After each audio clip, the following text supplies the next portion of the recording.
Hello, good evening, everybody. Hope you're having a great weekend. This is wow. This story is getting crazier and crazier, in my opinion.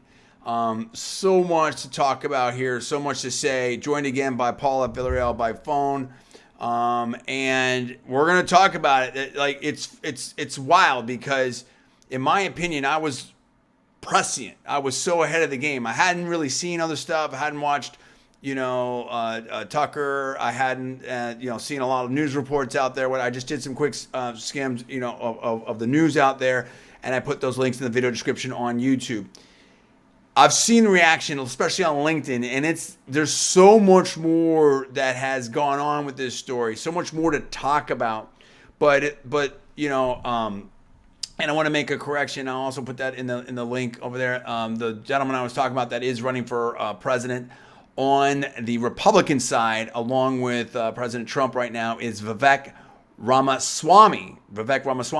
Former biotech CEO. Definitely knows his tagline is citizen and capitalist, excellence and duty. He's an entrepreneur. I think he's from Ohio. I'll put a link to his Twitter. Definitely someone that is very experienced in Silicon Valley, very successful. And he's got a bunch of thoughts on this. We're going to talk about that, but a lot of people weighed in on this. Marcus, one of the founders of Home Depot, has weighed in. So, it is a big deal. And he's, Bernie Marcus, a legend. And headline, Fox News, quote, Home Depot co-founder torches, quote unquote, woke Silicon Valley bank collapse, warns recession may be here already, unquote. That's a Fox News headline by Kayla Bailey. And we're going to talk about that. There's just a ton to talk about. We're going to talk tomorrow too.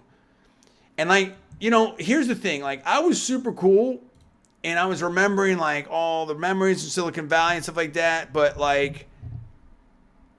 the more I thought about it, the more it started to really annoy me from a number of reasons. Let me get my camera a little bit more down in here. From a number of reasons, Paul. And it's I went through, I don't want to make this about me, and I'll save the hot take mostly for tomorrow, I think. But I make no guarantees. First of all, everything I'm saying is all my personal opinion, only alleging facts, not casting any aspersions. Please check all the disclaimers, and I will have links on YouTube of some of the articles that I'm going to cite, okay? But my thing is, let me get that a little bit. Okay, that's a little better maybe. I don't know. My thing is like this. In my opinion, well, I want to set the table first. People are pushing hard for bailouts on this. And you have to understand that the Biden administration has said that I believe that there's no systemic risk here. In other words, here's the thing. What is the rationale for a bailout? I have great fond memories of Silicon Valley Bank. I was in Silicon Valley. In my opinion, I was a legit superstar for my level. And I think in my opinion, I can prove that. An absolute superstar. Nobody, before me, or I believe, from the best of my knowledge, I don't know anything, a lot of stuff after me, has ever brought in the amount of business and dollar value that I did. And I was everywhere. I was doing so much at my level. It was unheard of. And guess what?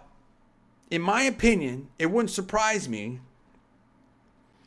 because of my politics and my public exposure, or not exposure, public persona on that, it wouldn't surprise, I'm not going to allege anything, it wouldn't surprise me if I got frozen out of Silicon Valley. And that was years ago, before the Twitter files and shadow banning and all that, and all this stuff is known now. Before, people thought you were tinfoil, this and that, whatever. We've talked about before. We can talk about it again. I don't want to make this about us. Like I said, we might save this for tomorrow for the hottest take. Because the more I'm hearing about bailouts and demand for bailouts, discussion, okay. Reasonable, rational stuff, okay. But the demand, the almost instant demand for one-to-one bailout, when you're dealing with some of the richest people on the planet, some of the most intelligent, some of the most educated people. I mean, I'm seeing people on my LinkedIn calling for this, and I know they went to Yale. I know they went to Stanford Business School, GSB. I'm like, you were very experienced, multiple time CEOs, big name VCs. If you need a bailout, who doesn't need a bailout? Who bailed out East Palestine? Who was calling for that? Did we have 100 CEOs, 1,000 CEOs? What about that? And I'm going to give you article after article, citation after citation, that's going to show you what I've known. And I'm not saying it's wrong. I get it. I lived through it. But in so many ways, Silicon Valley, not unlike New York City, I mean, in so many ways, that game, that VC game, and it could be worldwide, is all about the money. And as a capitalist system, to some degree, I get it. But my point is, I was a legit superstar. Who bailed me out? Who bailed my career out? I took my L like a professional. I knew going on that, listen, Silicon Valley's liberal. You had President Obama coming up. There's all astroturfers. There was a hard push on the social. I don't want to get too deep in that. And again, I want to politics shouldn't be in tech, but these things, I told you they were connected. And I've seen the reaction out there. I've seen the stuff out there in the news media stuff. They have collided. People are already talking to Congress, stuff like that. Like, this is going to be very hot politically. I told you that. I know that because I know tech, I know VC, I know politics.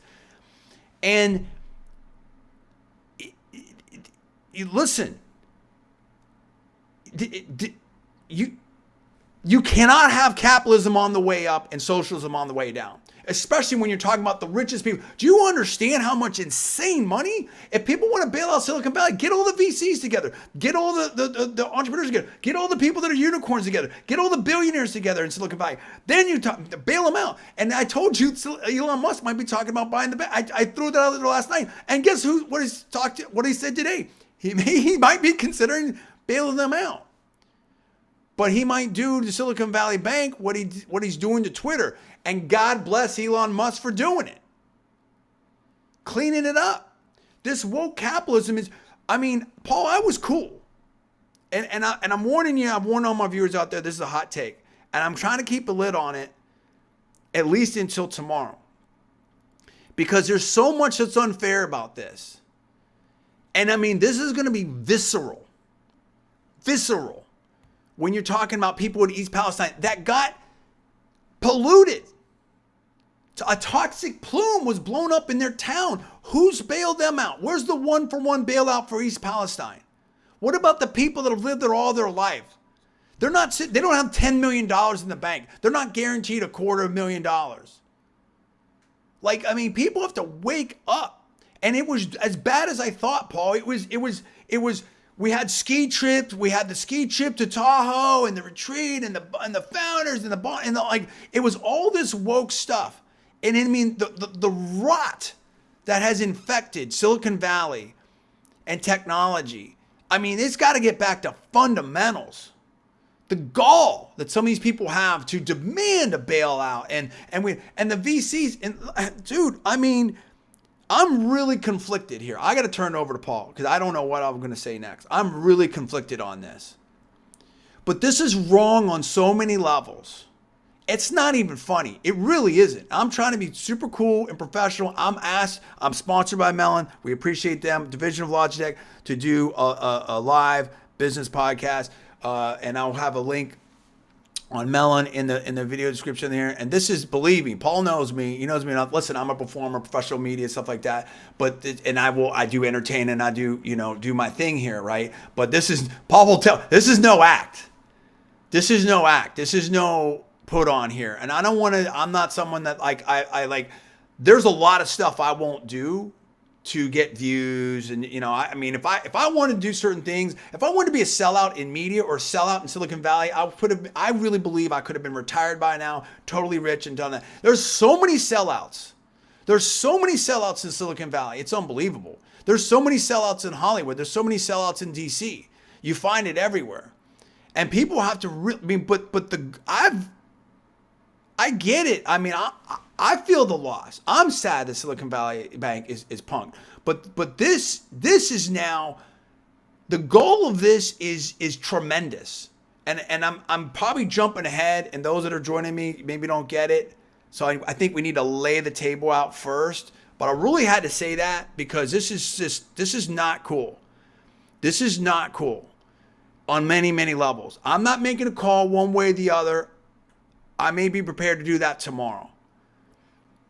But the super push and the pressure that I always see getting put on, and Congress is meeting supposedly with the Fed, I mean, over this, I just think it's just wrong. Paul, you've been doing lots of research. I'll zip it. I talk a lot. Go ahead, line it up. Let me give you a second to kind of pull my thoughts in my head here, what I want to say next. But we're going to lay some stuff out here. Stay with us. 11-minute mark now. If I had to guess, just knowing me, probably going to go an hour. Maybe less. And we're almost for sure going to broadcast tomorrow. But we have a lot of stuff to cover right here that people aren't thinking about. And I think this is what I'm saying. I think it's inappropriate to immediately, bail out 1-for-1 everything. Or, there's considerations here. But people have to understand that this is not a costless exercise. And you're asking the American people to step up for literally some of the richest, most educated, most intelligent people in the world as a bailout. Because what? They didn't do their diligence? The bank didn't do I mean, understand the optics of that. Paul, go ahead. Yeah, look, just to again set things up a bit more, as you said. But John's talking about it, and what's starting to come out now with Silicon Valley Bank is that people are mentioning that at least a certain portion or a significant portion of their investments seem to be kind of, like climate, green, ESG, climate. ESG, climate. And so what that means is that possibly people who were going along with that thinking or that ideology were getting money, whereas other people might not have gone along with that, maybe weren't getting money, which is what John's alluding to. So if you were going with a certain viewpoint in Silicon Valley, you were getting, or maybe you were getting more opportunities, or you were getting money or funding. And if you didn't go along with it, you weren't getting opportunities, maybe you weren't getting funding, maybe you were getting shut out, which is what John's talking about for himself. That's where his anger's coming from. And believe me, I was part of it too. Well, that's not. I don't want to say anger. We're not saying anger. I'm not angry. But anger, I'm saying it's a sense of unfairness.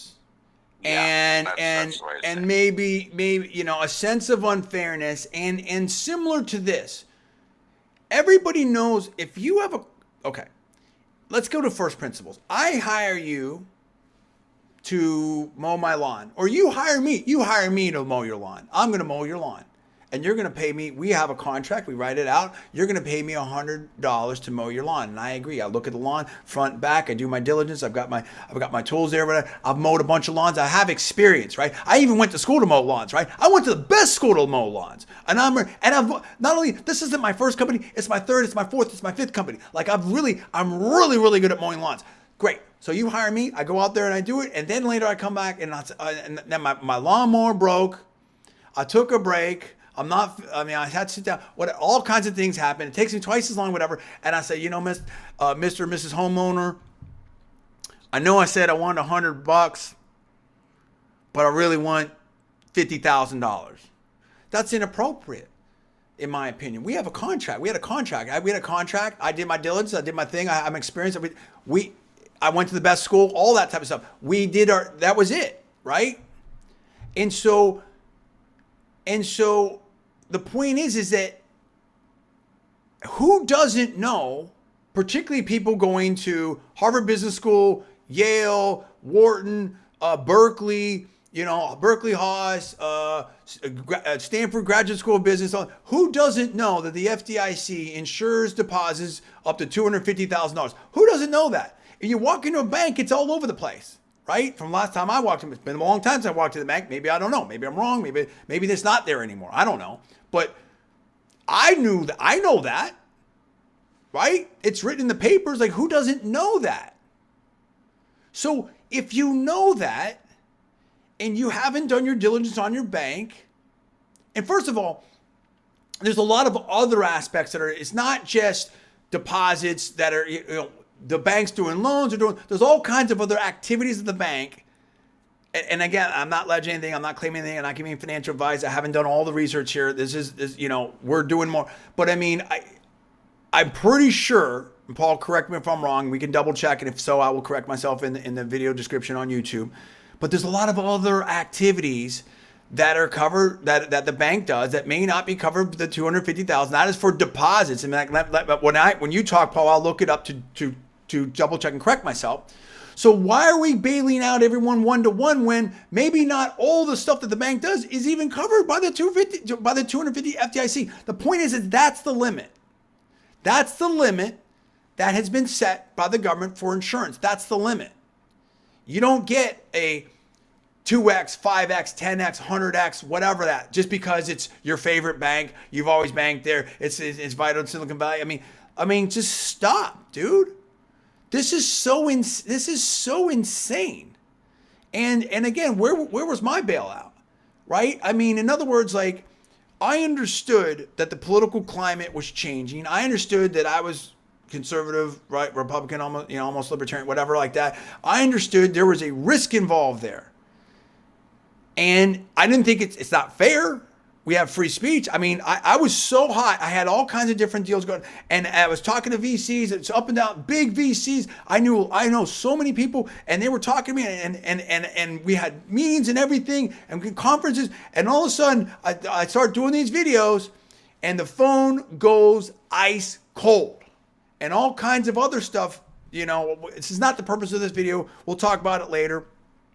But all kinds of stuff that people have. Look at the last 3 to 5 years. Super credible people. Canceled, shadow ban, everything. All this stuff, allegedly. Craziness. I've said it before. 50% strategy, not 100%. Where's my bailout? I didn't get a bailout. Paul didn't get a bailout. My career didn't get a bailout. Do you understand how insanely talented I am? I've talked to people, try to do different things, try to get back into VC and tech, and it's a freeze out. Then there's different reasons for that. I mean, I've been out of the game. I mean, whatever. And I'm not alleging anything. I'm just saying I'm not postulating or theorizing anything. I'm just saying it's really strange timing. It's really coincidental when there's and the same tech crew, writ large, right, will also say, oh my gosh, Paul, we don't have enough talent. There's not enough talent. We need more visas and everything like that. And I don't want to get into any kind of these different sub debates.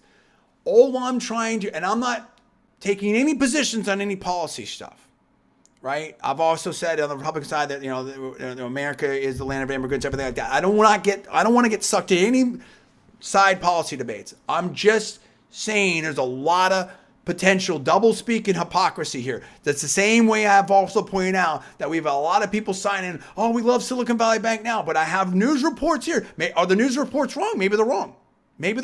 Are the news reports? I have news reports that we're going to talk about here. We're going to lay the facts out here on the table that saying that the VCs, some have alleged that the VCs caused the run of the bank because they allegedly, potentially, let me pull it up right now because I don't want, this is a key point right here. I want to put it on the table right here. Give me a second, Paul. Here we go. Yeah. Here we go. So, wait. Sorry. One second. CNBC. And this was Friday, March 10th at 3:59 p.m. Headline from Husan, Rohan Goswami, and Jonathan Vinian. And one of the, quote, key points was, quote, this was a, quote, sorry, double quote. I'm going to quote, and there's a quote here. This was a hysteria-induced bank run caused by VCs. Ryan Falvey, a fintech investor of Restive Ventures, told CNBC, unquote. I have another thing here that This is TechCrunch. Quote, VCs are declaring their allegiance in the wake of SVB's collapse. And that's Marianne Acevedo, Christian Korosek. That's a little bit of a different thing. But we've had different stuff here. Quote, Bloomberg, quote, Peter Thiel's Founders Fund advises companies to withdraw money from SVB. Unquote. And that was Bloomberg by Katie Roof and Gillian Tan. I'll have links to all these on my YouTube, March 9th, 2023. So when we're talking about all these situations now we have a letter signed by VCs saying, hey, we stand by. What am I to believe? So now, if there were potentially, you've got a collapse that was caused possibly, potentially, hypothetically, by these reports by VCs, and now we're supposed to bail out one for one. I mean, Paul, you've done a lot of research. I'll zip it. I've talked for a long time. I'm going to come back, obviously. Lay out the facts as you've seen them today. Lots going on. Yeah. Look, you said the thing about Vivek Ramaswamy talking about, this shouldn't, he said today that it shouldn't be a bailout. He said that, I think I said earlier that these guys have been doing stuff like ESG type investing. And he also mentioned that they, what about the people of East Palestine, as we've said? I mean, this just doesn't seem fair. There also came out today that apparently on Friday, when just hours before the bank failed, they paid different employees bonuses. Right. Like, thank you. Talk about that. That's what I'm saying. There's so many different things we got to talk about. And that's what I'm saying. Like, I felt bad. I hope I can call him a friend, whatever, at least a colleague, whatever. I mean, I don't want to name names because I don't want to put, I'm putting political views out here somewhat. So I don't want to name names, but let's say, how about this? Some Silicon Valley friends, right? And they're like memories, and they felt bad, and I felt bad too. I mean, listen, I did. Silicon Valley Bank was like such I can't explain it unless you live through the Valley, particularly the early days, and we all have great stories about Silicon Valley Bank. But there is a rot that is going on in Silicon Valley that may have also swept up Silicon Valley Bank. And I'm not saying that, so I'm saying two different things because I don't want there to be conflation here. And I don't want there to be confusion. I feel bad for anyone. I want everybody to win in life, right? I'm for peace, love, freedom, opportunity, equality for everyone. I don't want anyone to have to go through what I went through. Because I think what happened to me, and maybe Paul, right, and others, I don't want to get into this. I had the New York Times. The New York Times was writing articles about my brother, who's no offense, Paul, nobody in the grand scheme of all this stuff. Like, I can take my losses. I know I'm a semi-public figure, whatever, like that, whatever. It's like people are tired of the powerful and the rich and the connected just punking out regular people or not caring or whatever, or expecting that they're always going to win. Like East Palestine. Like, thank goodness President Trump, Senator Vance, other people went there. It's not just East Palestine. There's things going on that we need to, worldwide, certainly nationwide. I mean, we need to do more for the barrios of San Antonio. We need to do more for Baltimore. I went to school in Baltimore. We need to do more for Detroit. We need to do more for so many places. We need to do more for Iowa. We need to do more. Do we really, this second, right now, with super high inflation and the last few years of Zoom economy, how many times have we heard people that just need to learn to code? Well, you know what? If you're 80 years old or you're 60 years old and you've been on a farm and you lost that farm, you lost your house, it may not be super easy to learn to code. You know what I'm saying? It's like, and so now all these people are demanding a one-for-one bailout. But, I took my losses and my choice like a professional. So I said, you know what? And I'm a person of faith. I need to work on my faith more. My wife reminds me of that. She's someone with super incredible faith in my mom and my grandma and stuff like that. So I definitely need to go to church more. That's a side issue, but anyway, and everything like that. So I don't want to make this I could do better. We can all do better. I can do better. But anyway, the point is that I made a decision, and people that know me know that I'm someone of super high integrity and high principles and stuff like that. I made a decision. Sorry, I don't want to get emotional. It's not that kind of video. That my love of freedom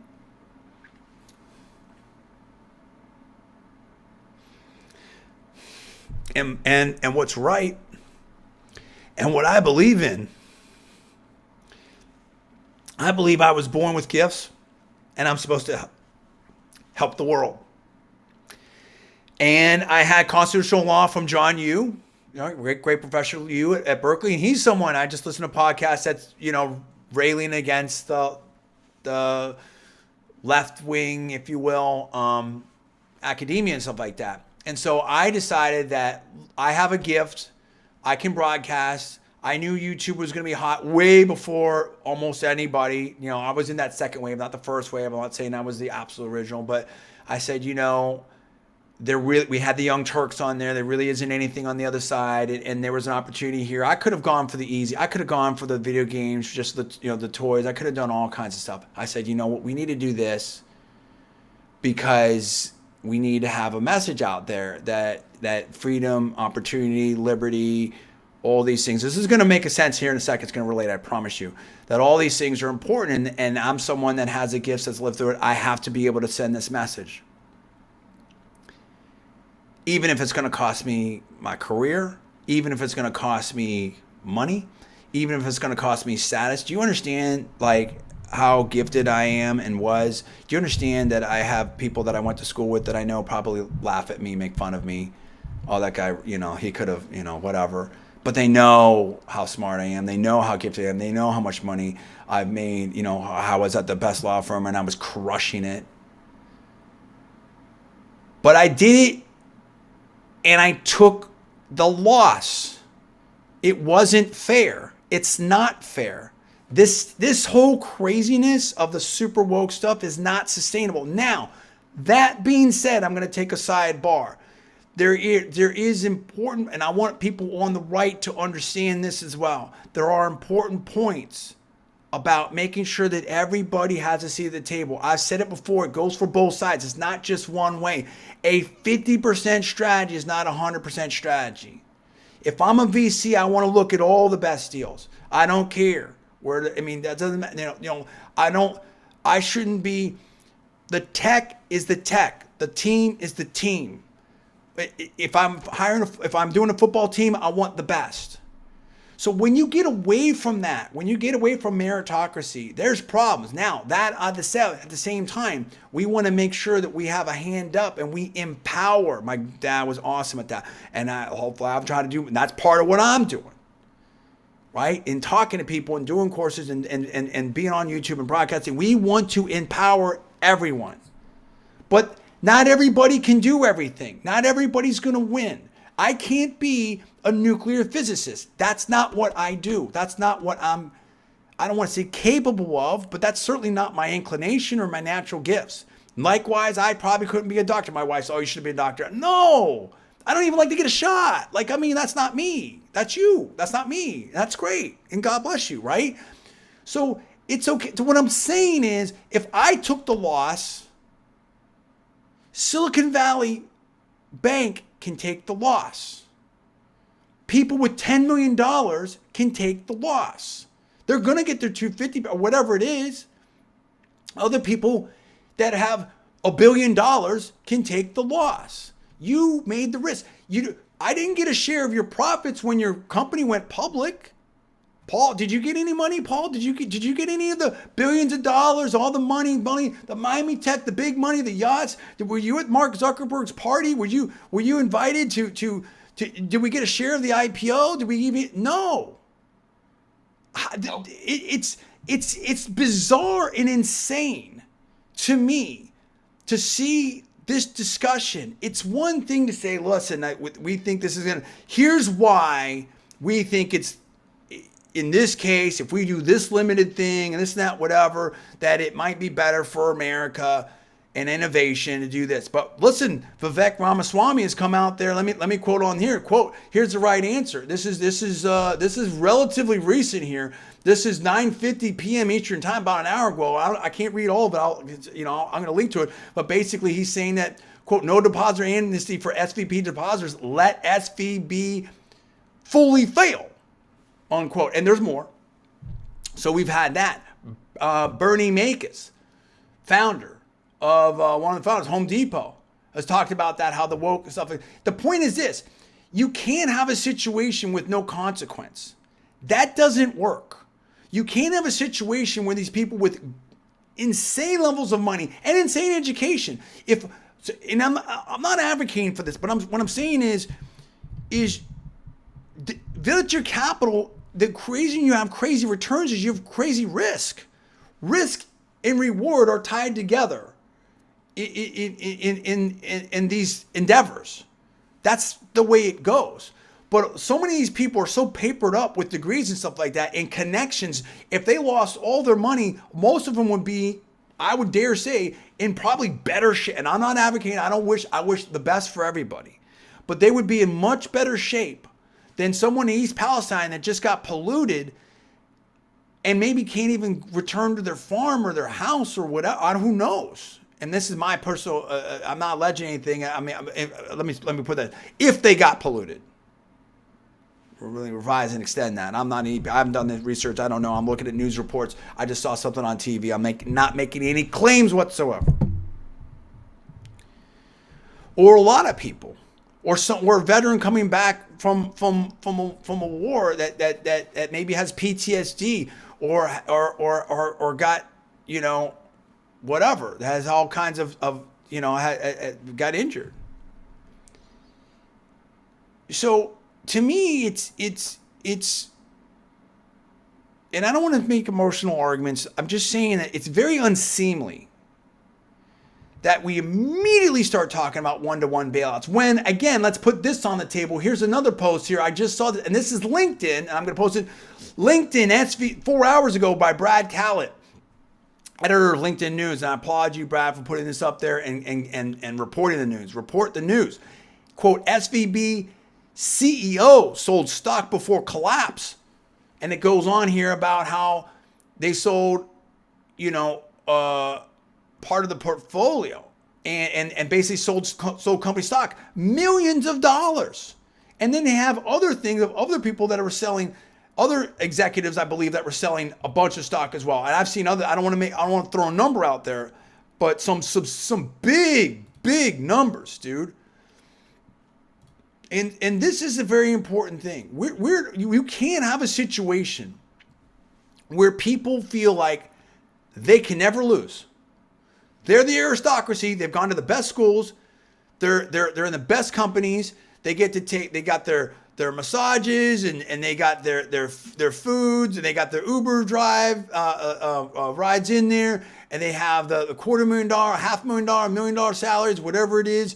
And then they make these risks, and then if it wins, and they're big money, and then if it loses, they get their money back. Can you walk into I don't know, if you go to Las Vegas and you go there and you do whatever you do and you try something and you lose, you get your money back?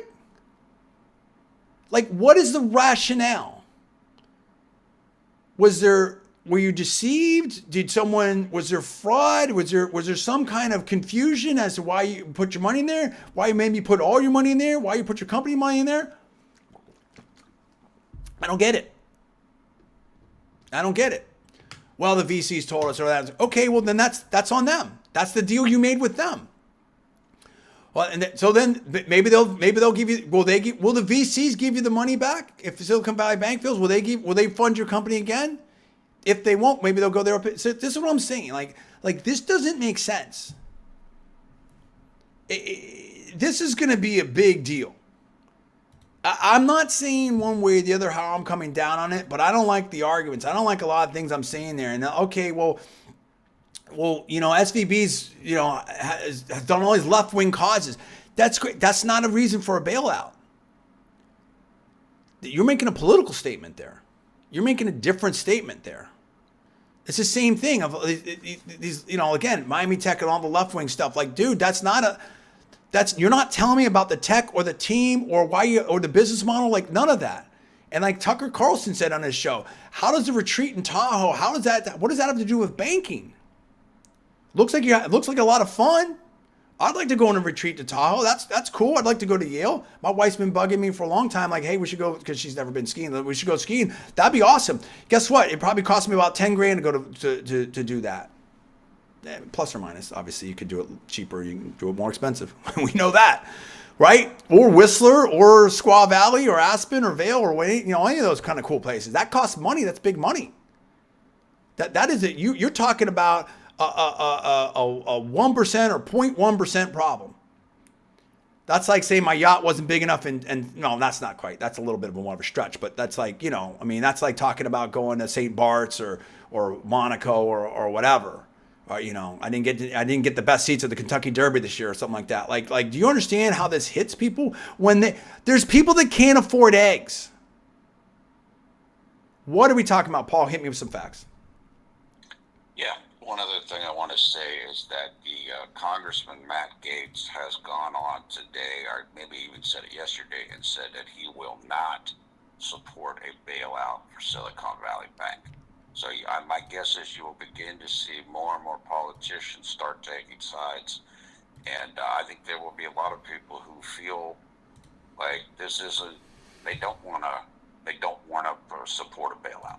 Like what Matt Gaetz is saying. And look, just to summarize what you were saying here, bottom line is this, in my opinion. First of all, many powerful people and elite people with money and connections and the high education, as you said, apparently have stakes in this bank. So, and they're going to get 250 grand a piece, apparently. So yeah. Like, what's the crisis here? I'd love to have 250 grand. This isn't a systemic thing. That's number one. Number two, if everybody had no risk in anything, then everybody would win on investments. I could go win in Vegas every time I go. It doesn't work like that. Right. And number three, as you said, you cannot substantiate a bailout because you agree with somebody's politics. In other words, if you're a left-wing person, that doesn't mean that if left-wing people lost money, they get bailed out just because they're left-wing people or doing left-wing causes. Those things don't work. People don't want to hear that. Again, you said there's a finite resources here, and what about the people in East Palestine? So that's the summary here. We're not against anybody. No, we don't want anybody not to at be all. heard. But you have to think about the reality of this. These people aren't hurting, most of them, whereas other people are hurting, and they're not getting anything. Not only they're not getting talked about, and they're getting ignored. Not only are they not hurting in so many ways. Well, again, we can't speak for everyone, but I'm just saying, it broadly speaking, right? You're talking about a bank that caters to the elite of an elite area in the most elite sector. All right, tech is like the highest paying sector, even more than you look now at the NBA's top M7s. Right, where the top where do the top politicians want to send their kids? Where do the top MBAs want to go? Where do to the tech world or venture capital? That's global, dude. It's global. And so now you're talking about bailing these people out and stuff like that. Like, are you? This is crazy. And here's the other thing. Let me throw this on the table too. In terms of business, you have to. Business is business, and tech is tech. As I said, tech shouldn't be political. Business shouldn't be political. You want whoever you vote for is up to you. That's fine. Freedom of speech, do whatever you want. But when you won't hire people because of their politics, or you won't go to their company, or we're going to boycott, or we're going to cancel, or we're moving this sports game out of this place and that place. Like, it's getting crazy. I used to be super involved in politics, running campaigns. Like, I pulled back years ago, and I can't remember how long from politics, because it was so crazy and so hyper partisan. Like, it just made no sense. And like, I don't want to live my like I knew I'd get back involved again.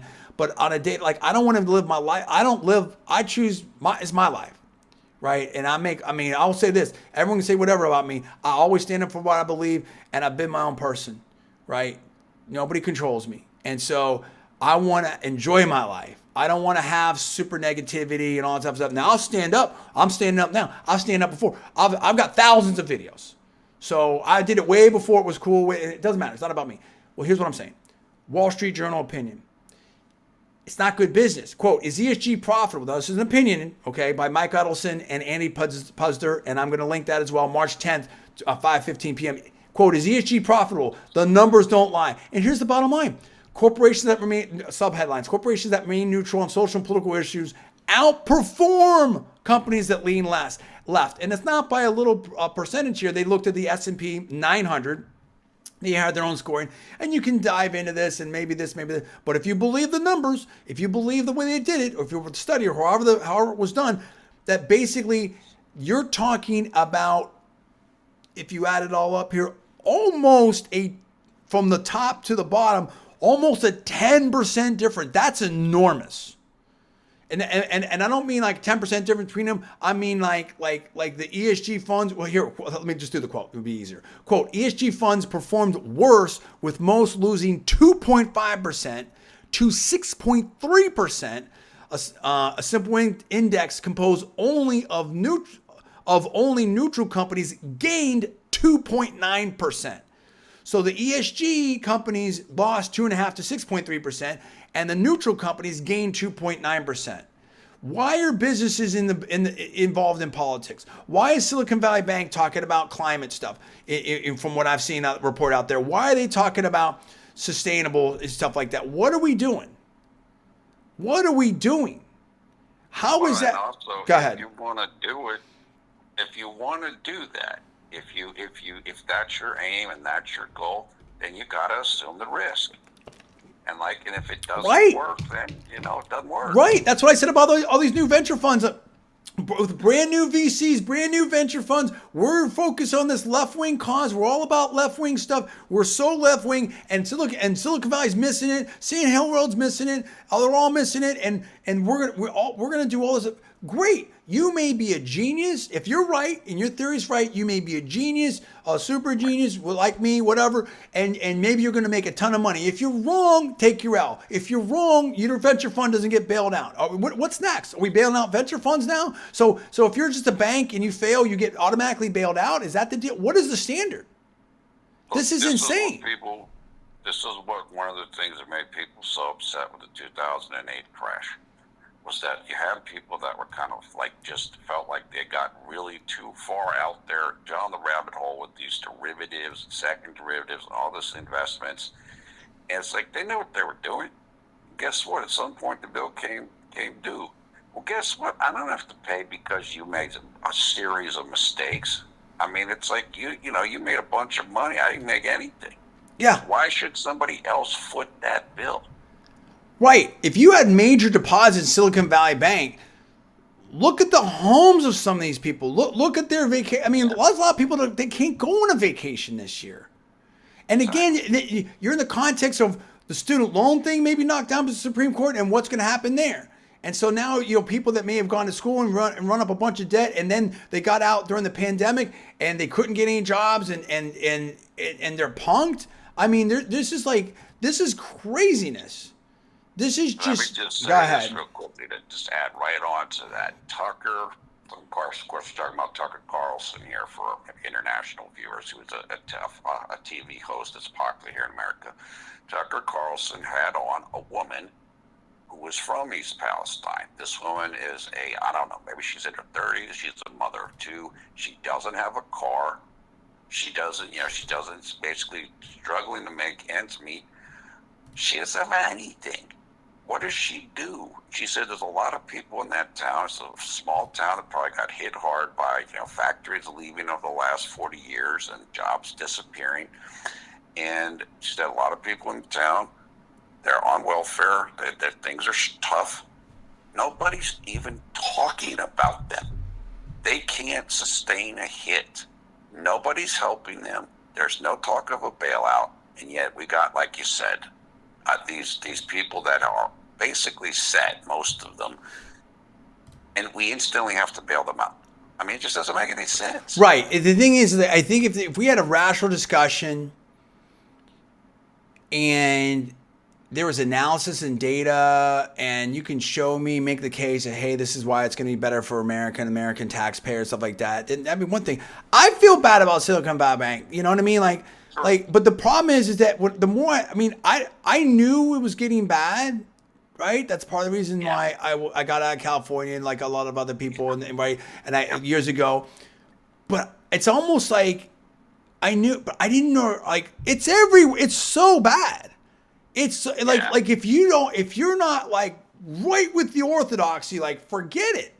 You can't have a career. And there's a lot of people that maybe and it's gotten a lot worse over time. It's gotten a lot worse. And there's a lot of people that just fake it, that just are, I would say, soft sellouts, if you will, that basically like, I don't want to say anything. I'll say what I need to say so I can pay my bills. And I don't, that's not maybe a profile on courage, but I understand it. You know what I mean? Like I chose a different way. And again, I assume that risk. Hopefully I've done what I can to make the world a little bit better. I'm trying. I'm one person, but it's like, dude, you're asking people, including me, to bail out some of the richest, most well-educated, well-connected people in the world. Well, let me just say this too, and this is something that we both know. You know it better than I know it, but Elon Musk has been saying, and this is very much coming to focus with his acquiring Twitter and cutting a bunch of staff, which really hasn't affected things much, as Silicon Valley has lost its edge. 100%. That's where I'm going with this. 100%. Now. 100%. It's not there. You know that. I know it. 100%. Working there, that kind of bloated, like it's just not there anymore. 100%. And so it's like, this is like a symptom of that. That's the way that I look at this. And when you get to that state of decline, this becomes inevitable. This is a symptom. This is a symptom. That's exactly right. And that's what Bernie Makus, I believe, is saying. That's what Elon Musk is saying. That's what Vivek is saying. I think John Yu on the podcast said something. Powerline, I'll link that. I mean, there's a lot of people who are saying that. Now, I agree. I understand. I think that the CEO of Y Combinator, I've got that over here. I've got so many different things opened up. Gary Tan. Yeah, so this is an extinction level event. I agree with that. But it was a long time coming, dude. It was a long time coming. Like, this is what Silicon... You've been calling this for years. Been calling this for years. Elon's been calling this. For years. People could see this coming. Yes. They just didn't want to accept it. And let's be honest, they didn't want the gravy train to stop. Right. And that's the thing. Like with some of these VCs and stuff like that, who was making the call? Did anyone making the call? I mean, this is extreme. I'm not saying this literally, but I'm just saying like before you sign that letter saying that you would do whatever, I want to know if any of you or any of those firms, anyone in that firm, any partners in that firm called for any of the companies to pull money out of Silicon Valley Bank. Because if you did, that's kind of disqualifying on this letter. Unless you fess up to it, say, you know what, I did, I'm sorry, whatever. It's like, you got to be responsible for your actions. That's it. Simple as that. Yeah, no doubt. This is insanity. And someone said it's true that Silicon Valley operates on, and I can't remember where I saw it. I'd love to cite it and everything like that. The Silicon Valley operates off of hype or the lack of hype, and that is so true. Everybody thinks this is hot, or no, everyone's against it, or like it's almost like who's going to the cool party. It's really the cool kids club in a lot of ways, but it's supposed to be that over. Like horsepower and technology and teams. Like who really is the smartest? Who really works the hardest? Who really has the best tech? Who has the best code? That we have to get back to that. If we do not get back to this, it won't be a failed bank. We will be on the way to a failed economy. And there's other areas of the world that will overtake us. Silicon Valley writ large for so long was unassailable. Well, now it's assailable. It's different because it's gone soft. Listen, I'm a 4-time national champion. My championships are behind me. I can't do it anymore. I don't pretend. That's not what it is. I understand what it takes to be, if I really, really, really, really want to do it again, who knows, maybe one more run. I don't know. Obviously in my age division, everything like that, but at high risk, like it doesn't, that's a different discussion. But the point is that quit faking it. If what Elon has shown clearly, and others are taking the cue, right? Look at the other big tech firms, other big social media out there. You can do it with a lot less people. There were so many people that were not needed to the bottom line, to the core product, to the core KPIs of Twitter. He cut, 70, 80%, 75, 80%. And they're like, things are, I mean, Paul, you know the stats better than I do. Get us up to speed on what's happening to Twitter right now. Yeah, I'm sorry. What is it that you wanted to know? Twitter. In other words, Elon Musk cut a bunch of people off of Twitter. Oh, yeah, he cut I can't remember the exact figure. I want to say it's like, could be like 60, 75%, somewhere in there. And it's rolling, you know? But and it's operating quite well. Yeah, and so, listen, I think, like, both things are, okay. So we'll say this to wrap up, and I'll probably hit this tomorrow. So I can't tell you exactly where I'm going to go on. Probably in the afternoon or something like that, as I want to do it more when people can, and it might be even a hotter take. I'm just seeing how this lays out, you know what I mean? But I just had to go. I mean, this is such a big story. There's a report out there that the CEO of Y Combinator talked about this as a quote unquote extinction level event for tech startups, and I get it. And I understand that, but sometimes that happens. We've had market. There was a market crash. I lived through two tech crashes. There wasn't a bank per se in the first one that went, but I mean, like, dude, it happens. That was an extinction level event too.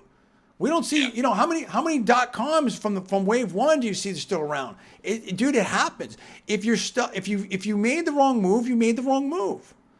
If you didn't hedge, diversify, whatever, all of this stuff. I mean, it just. Listen, people are just getting it twisted, and they have to get back to reality. And I just think it was very unseemly, the one-for-one bailout, and there's such a social, it's a left wing. They're so left wing, and they've done all these great causes. That doesn't mean they need to be saved. If a bank goes out of business in Iowa, what are you going to say about that? Or it goes to Alaska, anywhere. But it's not connected to the tech scene or whatever like that. Like, just because you made it in tech doesn't mean you automatically win. Just because you believe in left-wing things, you voted for Biden or something like that, doesn't mean that you've hit the lottery now and you win for life. It doesn't work that way. It doesn't work. And if it works that way in the short term, it cannot work that way in the long term. And point in fact, what did I tell you about the politics? I already said it last time. I mean, I am the political expert. I'm so far ahead of the game. And there's some big-time people that know who I am. And I might reveal some stuff soon. We'll see. Who, I'm not saying they watch everything, but let me tell you something. Like, if I have 100 people that watch the podcast, it wouldn't surprise me if 25 to 50 are heavy hitters. You understand what I'm saying? And the thoughts get out there. Or great minds think alike. I'm not making any accusations, making claims, but I'm just saying I get hit up by people like, oh, I like what you said, this and that. Well, oh, okay. And these are leaders, right? But let me hit you with this. Biden administration. 2024 is knocking on the door, dude. And this is Fox News. Quote, Biden expected to approve enormous oil drilling project in blow to climate activists. Quote, unquote, complete betrayal, unquote. And it talks about how many barrels of oil, this and that, whatever. If this is true, and I don't do the reporting. I'm not saying it's not true. I'm just saying, that hasn't been announced yet, right? And this is today. This is a sign to me, Paul, that 2024 is underway, number one. And number two, Biden is running, okay? And number three, he understands he needs to tack to the center from left, okay? And that maybe this is a tacit admission that this is a supply and energy-driven inflation cycle. And the way to get out of it is the way that maybe you got into it with high energy prices, that we need to get energy prices down low, because right now we have a storm, almost a perfect storm brewing of high energy prices, high food prices, high inflation, unemployment. I mean, There's different things going on. There's a lot of uncertainty. Now you have the Silicon Valley Bank thing, and you've got the student loan thing on there. Just think about this from a political standpoint. It's now November when it's all heating up. People have announced this and that, whatever. Look, students have to start paying back their student loans. Unemployment's up. Inflation's up. Eggs are super expensive. Gas is super expensive. Silicon Valley Bank's crashed. The tech market's crashed. There isn't no, hey, all the tech companies come here in Miami Tech. Now we're all companies. Everything's messed up. Like things are, real estate is crashed. Do you understand the political, destruction, the consequences of that? Paul, lay it out. Yeah, look, I agree with that. I mean, there's so much economic pain that could be coming down the pipe, probably is, and that could do massive damage for Biden's reelection hopes if he runs again. It does look like he is going to run again. I agree with you. It does look like he's going to the middle, and that is going to make some of the left-wing supporters mad. But look, Joe by himself is more of a centrist type of a guy than a left-wing guy, and he wants to get reelected. Yeah, I think. Do you agree with me that he's running? Yeah, 100%. Yeah, I absolutely think he's running. I think President Biden is running. I think it's going to get very, very interesting here. Here's another thing. I'll link to this as well. Silicon Valley top bosses. Here we go. CNBC TV. This was today in the afternoon. Quote, and who is the byline here? I can't find the byline. Quote, Silicon Valley Bank top bosses sold $4.5 million worth of shares before the collapse. And that's the bank's, quote, Chief Executive Officer Gregory Becker, Chief Financial Officer Daniel Becker, and Chief Marketing Officer Michelle Draper sold their shares of the bank's parent company, SVB Financial Group. And then there's more information on that. I don't have all the stuff here, but I'm just telling you, dude, there's a lot more. There's a lot of stuff here. There's a lot of stuff here that we need to talk about, that are going into this. And Paul, where do you think this goes from here? What's the next step? We'll also talk about this tomorrow because there's a lot to talk about here. And now, listen, I want to be cool. It's not about me, but I saw these things and it's just like, the more I saw, the more it was just like, it just was kind of, it started hitting me wrong, dude. It started hitting me wrong because, I mean, it's one thing like nobody owes you that. You have the insurance level of insurance is the level of insurance. That's it. That's it. I mean, if you invest in a stock, if you buy a stock, that stock can go out of business. You can go to zero. This happened with WorldCom. There's so many, and so many different things. There's so many different things. There's different things. I mean, I don't want to get conflated with so many different particulars with each one of them. But the point is that, Blockbuster was a huge company, 15 years ago. It's no longer a huge company. Things change, things happen. VCs invest in high risk deals all the time. Most of those deals, a lot of those deals, in my opinion, wouldn't be surprising if they don't work out. So there's just different things going on here. And I think that we've seen stuff. I had something here where, I have to see where it is. There's so many different things opened up here, but not all the VCs are. I think that's maybe hold on.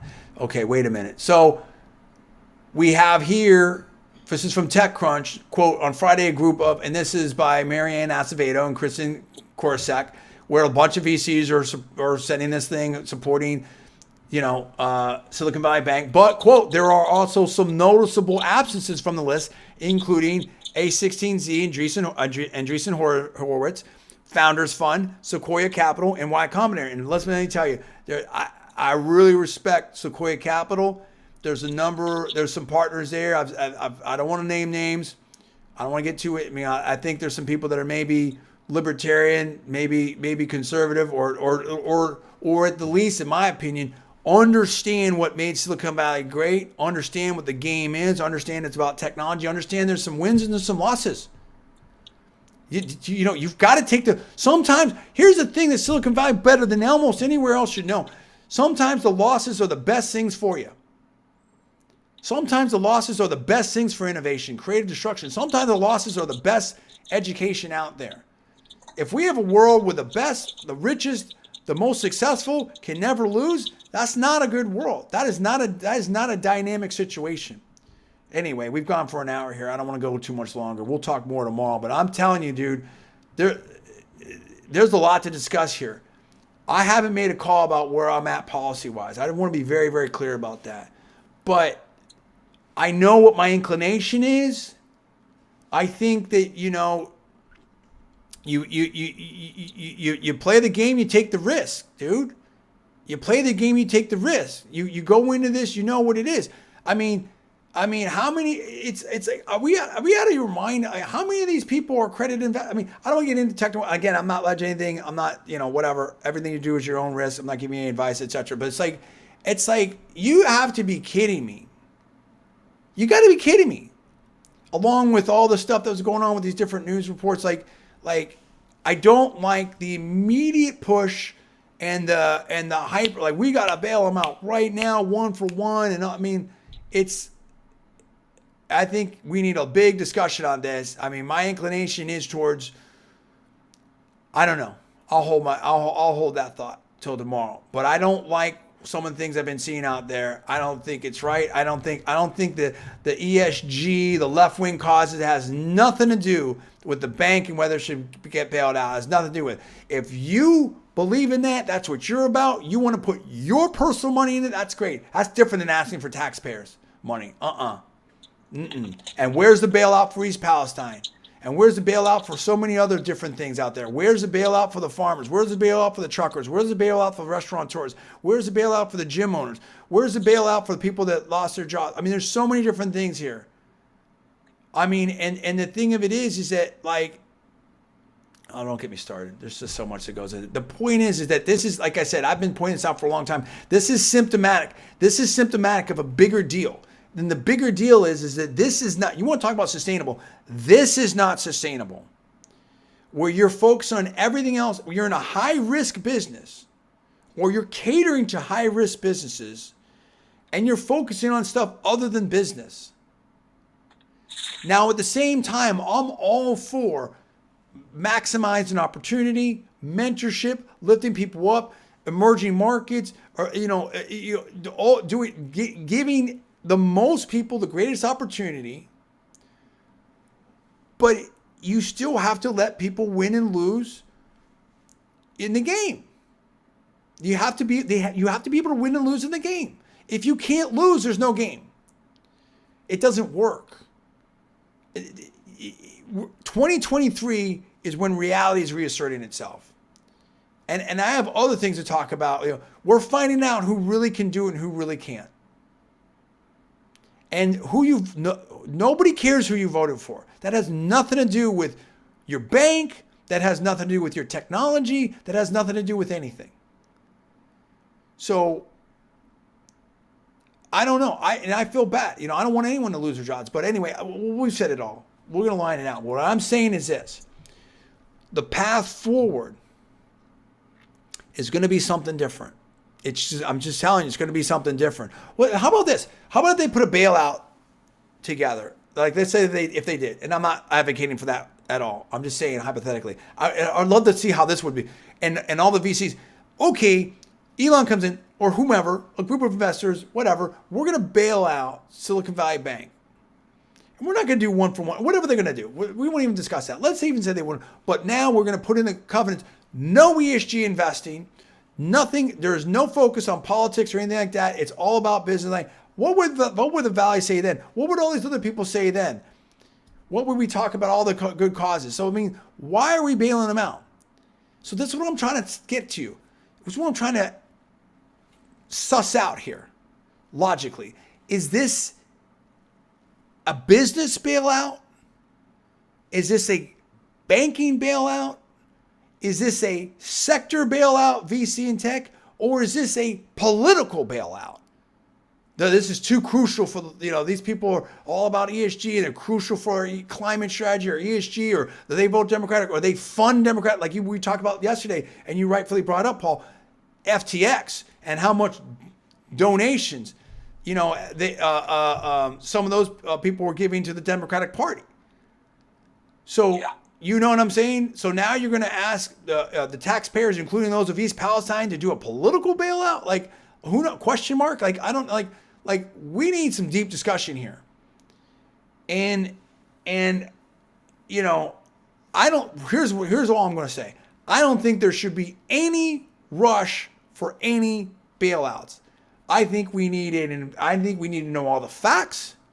I think we need to know who was calling, which VCs and who was calling for withdrawing deposits. I think we need to know who withdrew deposits. I think we need to know why the bank failed. We've got some. I think we need a deep dive in all this. I think we need to know what the calls were made. In terms of business decisions. I think we need to dive into all kinds of stuff. And before any calls for bailouts are made. Who withdrew, which companies withdrew the funds. I mean, we need to talk about all this stuff. And I think there's going to be, no matter what, I think there's going to be a radical shift now in tech and VC and Silicon Valley. Like, this is craziness. It doesn't work. So, can we just get back to tech and business? There's going to be a return to fundamentals. If there's not a return to fundamentals, let's stipulate this. As I said before, with a bigger, let's open arms or open doors. Let's get everybody involved. Let's make sure everybody's got it. Let's mentor it. But that all takes time. And when you're focused on equality, and when you're focused on, super left-wing causes and let's say equity instead of equality of opportunity, I don't want to get super political here or in political theory. But you got all kinds of problematic issues because guess what? It takes time to mentor people, to work, to do all kinds of different stuff. It takes time. Like, I can't, if I decided tomorrow I'm going to run a marathon, which I don't know that I ever could run a marathon. Let me tell you that as well. I can't do it tomorrow. It's going to take me months, if not years, if ever. So the problem is that we want instant gratification and instant results, and everyone's a millionaire and everyone's a winner and nobody's going to lose. And that's not reality, dude.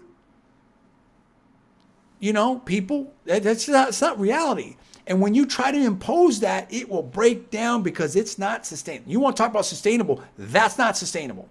You can't call yourself the best in the world, cutting edge, best degrees, all this stuff, and then, oh my gosh, I don't know. Nobody told me that the FDIC only does 250 grand. Like nope. Paul, go ahead, wrap it up. Yeah, look, I think we've hit most of the stuff. This is going to continue to develop, so we're going to keep our eyes out on it, and I'm sure we'll be back with more information soon. But we'll probably talk tomorrow. But I will say this. I want to hear the arguments. I may not know everything. I don't have anything on there. I'm looking forward to hearing some more stuff out there. I feel bad. I don't want to see anyone lose money or lose their jobs or anything like that. But that is just, there's winners and losers, right? I mean, it's just, when you trade, when you trade a stock, whatever, some people think it's going to go up. Some people think it's going to go down, right? I mean, so et cetera, et cetera. But I am heartened, Paul, because I think that, you see Vivek, you see a bunch of people, you see Tucker, you see like there's people that get it, that are that are saying some things out there. It's interesting, it's going to be interesting. I think we need to learn. I think we need to know a lot more. I never liked this bailout or legislate like the rush and know what, no. Let's examine things. Let's talk about things. Let's lay it out. But my natural inclination is let the market work. Nobody's returning the money that they made. How many people made tons of money? How many people maybe they had a bunch of money and they took it out. So they made a bunch of money in tech. They did whatever it is. Are they giving that money back? No, dude. I mean, so let's see what it is. But I will say what I said. I'll close on this. As I said, and I was pressing on it, this has massive political implications. This affects so many different people. And I think there's going to be a shift and a change and away from all this stuff. I'm not saying it's all changing tomorrow or anything like that, but I am saying that like all this stuff, it's not working. And it's going to have to be a move away from this stuff. I think there's a a massive opportunity as well. So, this is what happens. It happens. I mean, crypto is like, I mean, look at that. How many people lost money in crypto, right? I mean, how many people lost money in that? Do they get bailed out? Like when does it stop? You can't bail out everyone for everything. So, in GM, I just saw another thing. Like didn't we bail out GM before? I saw like GM's. I think let me look that up. I don't want to be wrong on this. Let me just find out what was. Pretty sure they got bailed out way back, like I don't know, 2010. No, exactly. But I think yes, I believe that's right. But I'm just saying, like I think I'm just seeing right here. I just saw this come across the wires. Yeah, quote, CNN, or let me go The Verge. I got The Verge right here. GM offers, quote, GM will give the majority of its U.S. team cash if they quit in the next 2 weeks. Wow. Yeah, by Richard Lawler. Sub-headline, as GM spends billions on the shift to electric cars. I'm in automotive, I understand. It's cutting spending in other areas and has offered many of its U.S. employees cash to leave the company to avoid layoffs in the future. And that was from CEO Mary Barra. So you think about that, right? And again, we talk about ESG and we talk about this push towards electrification, this push towards this. I mean, there's people that are getting punked. Dude, I mean, like, listen, there's a lot to talk about here, And listen, I don't have all the answers. I welcome the discussion by my friends and colleagues out there. And if I'm wrong or I don't have all the facts or, educate me, let's discuss it. All I'm saying is let's take the time and have the respect to understand that there's a lot of implications here. Let's have a dialogue and conversation. Let's take the time to make the right decision. I mean, so let's not immediately one-for-one bail. I mean, and I'm seeing this from reporters, a one-for-one, dollar-for-dollar bailout. Like what? Like with that, like we don't know all that. Let's get all the facts here and let's have a discussion. We'll probably almost for sure pick this up tomorrow, myself and Paul. Appreciate you. Anything you want to say before I end it, Paul? No, I think we've covered a lot of stuff, and just like I said, we just got to keep our eyes on where this goes from here. But there's definitely going to be a lot of political stuff to come from this. A lot of political stuff to come from this. We appreciate you. Thank you out there. Best of luck. We wish everybody the best, and definitely Silicon Valley Bank, people affected by that, and others. Let's have a conversation about it. We'll be covering this probably almost for sure tomorrow. I look forward to your comments on LinkedIn, on Facebook, on YouTube. Lot to discuss. And I'm an internal optimist. I think that from all this we find a better way. As I said before, we have to find a way to work together. A 50% strategy is not a 100% strategy. Let's all come together. Let's figure it out. Let's figure out let's set the table, let's set the rules, and let's go from there. And let's with that, I hope you have a great Saturday, great night, and I'll probably talk to you all tomorrow. Thanks so much. Enjoy.